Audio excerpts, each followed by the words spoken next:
I'm going to do just a little chat with the kids on the fruits of the Spirit and how it relates to siblings with each other.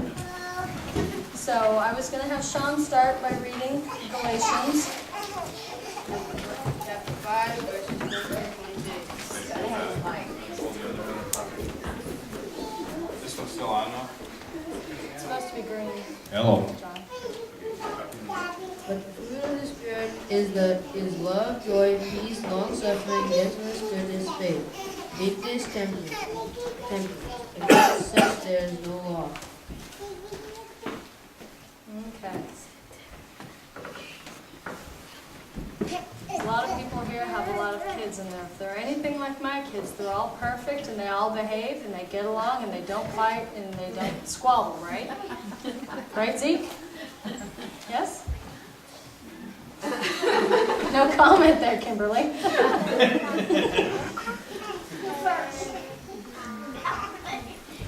So anyways, I was going to start with 1 John 4, 7, and 8.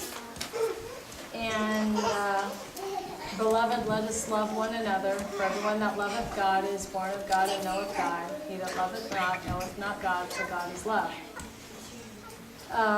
You also have the verse that perfect love casts out all fear. Any of you kids ever had any bad dreams ever? So have I. I'm not kidding. If you fill your thoughts and even your entertainment with God's love, then His love gives you your peace. And you shouldn't be afraid. You don't need to be afraid. You shouldn't be having bad dreams. You've got God's love and peace in you. There should be no room for evil thoughts. So the next one is joy. Philippians 4:4, rejoice in the Lord always. Can any one of you give me an example of how you could show joy or express joy towards your siblings? Because I'm sure you all have moments where you don't feel very joyful with each other, right? Anybody? Yes? Help them with their work. Encourage them on with what they're doing. Give them a smile. Everybody likes smiles.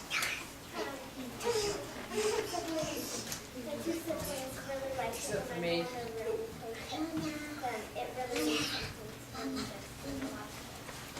Well, that's nice. And that brings joy, doesn't it, Crystal? That's a good thing.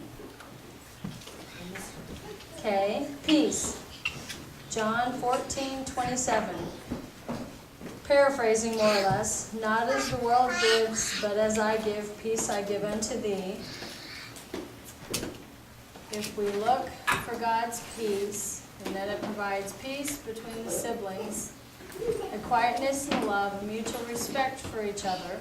I know there's a lot of times, even with our kids, where you don't necessarily respect your sibling, or you're angry, or you look at them that, you know, well, don't you love them? Oh, I guess if I have to.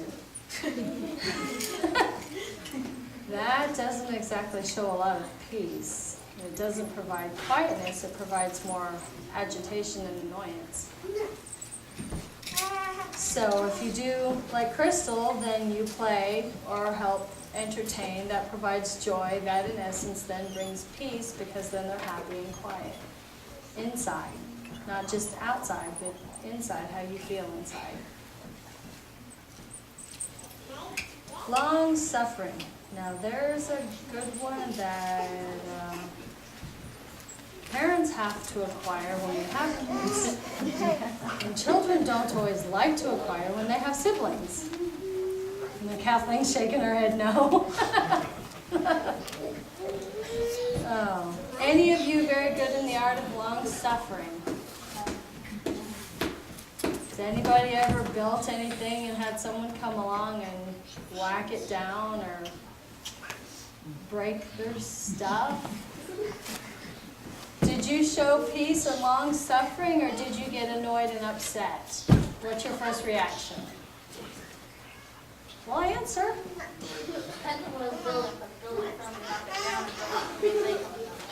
So then are you annoyed? Okay. And that annoyance doesn't bring peace, does it? No. So long-suffering is something that as siblings in a large family, you really need to exercise. Because without it, you cause irritation and agitation. And that doesn't make for a peaceful home. It doesn't make for good unity between the brothers and the sisters. You know, we as adults, a lot of times you kids think, well, geez, you guys never get in trouble. You never do anything wrong. Well, that's because you don't get spanked anymore by daddy or by mommy. But any one of these adults can testify we all get spanked by God. Things go wrong, we have a rough day. A lot of that is our spanking for the day. So even as parents, we have to acquire long-suffering. When our children don't do what they're supposed to or they're not getting along, that puts in a long-suffering for the adults. So if you kids can get a handle on the long-suffering and the patience towards each other when someone offends you, it helps bring the peace and the joy in the family. Gentleness, 2 Timothy chapter 2, 24. A gentle servant must not strive, but be gentle unto all men, apt to teach and be patient. Anybody know what striving is? Strive. What does strife mean? A dictionary? Need a dictionary? Causing trouble. Being argumentative. Strife. Yes. Anger. As older sisters, any older sisters in the group? Any of you older sisters have younger sisters you're supposed to teach things to?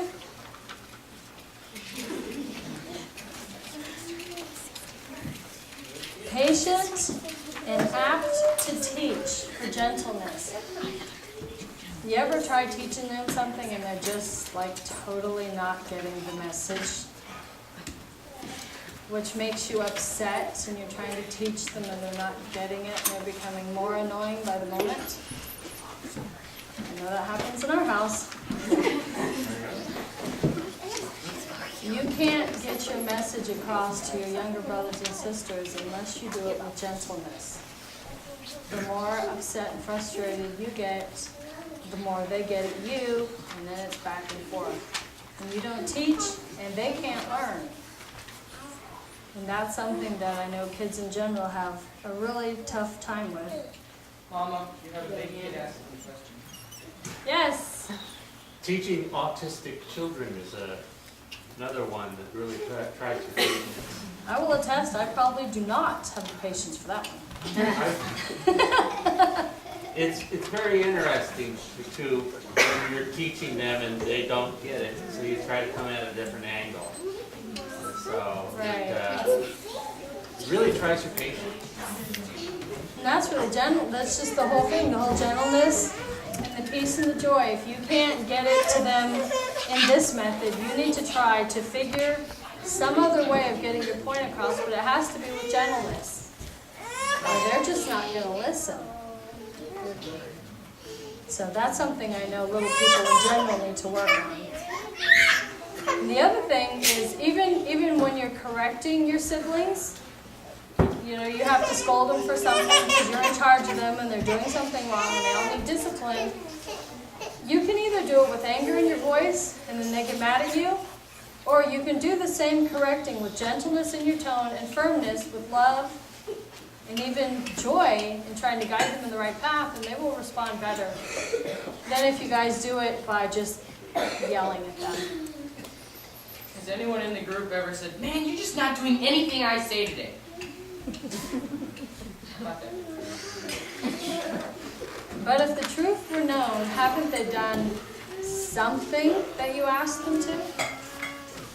It's maybe not be the whole thing, or they didn't quite finish the job, but usually they did something you asked them to because you made them do it, right? So they did do something. Have you given them 1 ounce of credit for what they did do? Sometimes you do, sometimes you don't, because you want them to finish the rest of the task. So you don't exactly show the gentleness you should. Faith, most everybody should know what faith is, the substance of things hoped for, the evidence not yet seen. You have to have faith in the fact that, you know, what you're doing is the right thing, that there is going to be good that will come out of it. And that if you treat in gentleness and love, then that faith will be substantiated in the results that happen around you. You little people, Melissa, all you guys, you ever argue with your brothers and sisters at all? So do mine. Doesn't make for a very happy day, does it? Doesn't make you feel happy inside either, does it? No. That's when we work on. You want to be happy inside, or would you rather feel cranky inside? Feel happy inside, you need to make a choice to be happy, and a choice to be gentle, and a choice to forgive, apologize, and then that changes your course. Meekness. Friedrich, what does meekness mean?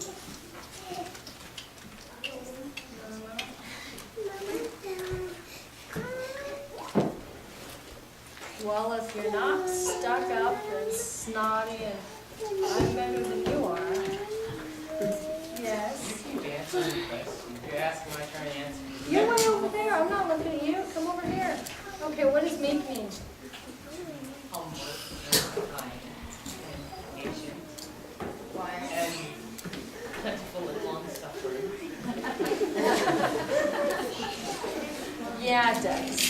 Meek is being humble. It's being quiet. It's not lifting or boasting yourself above others. I know a lot of times as brothers and sisters, you kind of get a bit of a complex. Well, I can do this better than you, so let me do it. Then you're not apt to teach. You're being selfish and impatient. And that's not being meek. Meek is being quiet and just doing your jobs together and not holding yourself above the next person. Because the jobs that you older kids... One of the definitions of meekness is teachable. Right. Okay. To be teachable. To be teachable. That's okay. Didn't say that in the beginning, but that's okay. I like that.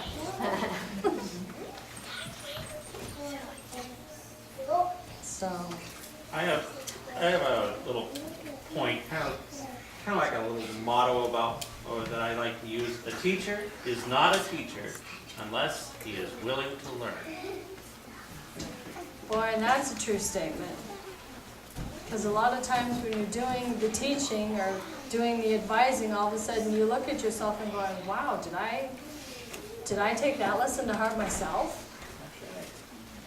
Sometimes we, even adults, even we don't do quite what we're supposed to, or act quite the way we're supposed to. And temperance. Temperance is moderation.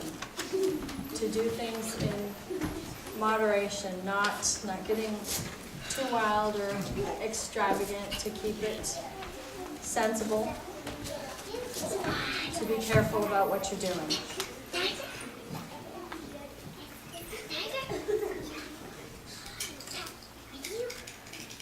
So when you guys do your work and you treat each other, then a little bit of quietness, gentleness, showing love and encouragement. Everybody loves hugs and everybody loves smiles, right? They're kind of scientifically proven to be contagious. So you guys think about that as you go about your time. Everyone's usually pretty well behaved at the feast. Everyone likes seeing their friends.